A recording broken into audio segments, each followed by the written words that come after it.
how they have taken stock of the entire exercise and what they have to say so far.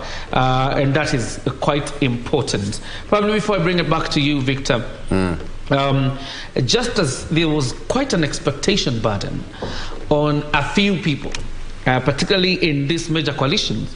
For example, there was a burden of expectation on Musalia Mudavadi and Moses Wetangula in terms of delivering to William Ruto and Kenya Kwanza. There was an expectation burden on Martha Karua as a person from Mount Kenya, a leading light for that matter, in terms of how much she would deliver to Azimio, and so was with Rigathi Gachagua. Right. How do you think each has fared in terms of delivering on this expectation burden? It was a real serious, depressing sort of affair for those brothers who actually were holding brief for those regions, or from those regions. And I think the voter apathy may be reflexive of their input. And also, it is the tally, the voter tally is showing us what happened, where, and how.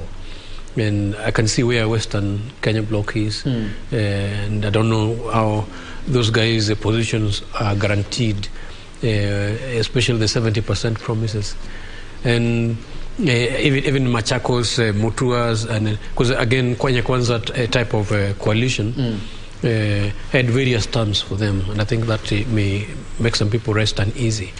But you mentioned something very significant on social media and the fake news.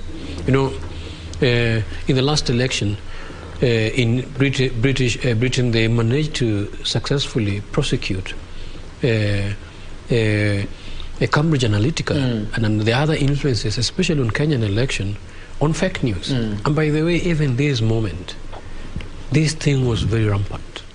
If you pick it even as a litigative measure, because our competitiveness within our political system, we're being tested. And then actually, these are the moments when we can clearly say that our democracy is still on trial.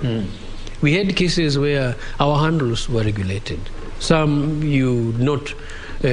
people are responding to messages you posted 3 months or 4 months ago today. And the fake news, impunity is still very rampant here.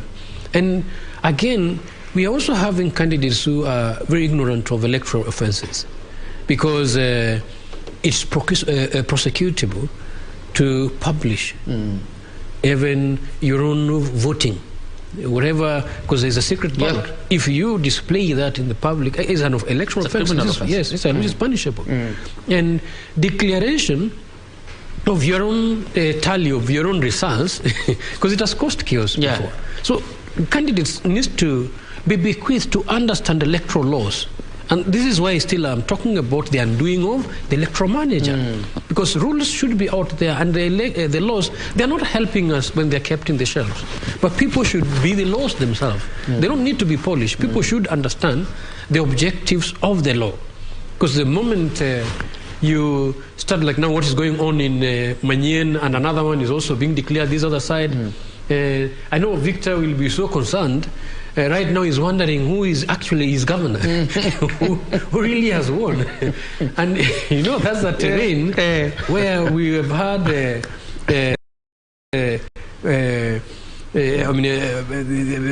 culture of CK first, political presidential kingdom, and all shall be added unto you.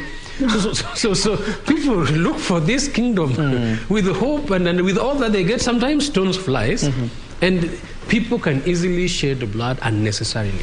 So sensitization on electoral laws and understanding electoral offenses, I think matters a lot. I've seen even outstanding presidential candidates yesterday making pronouncements which can be alluded as campaigning on the election day. Because you're appearing on a national TV and you're inducing people towards voting for you. That is campaign, is an electoral offense. So how people understand the electoral process, I think those are the challenges. And what amazes me sometimes, even IBC itself sometimes breaks the electoral offense. Yes. All right. Victor? Yeah, just to think that I'm a worried man right now. I don't know what's happening with my home county of Mutembei. Don't worry. Right. You could end up having a people's government. All right. We just hope that it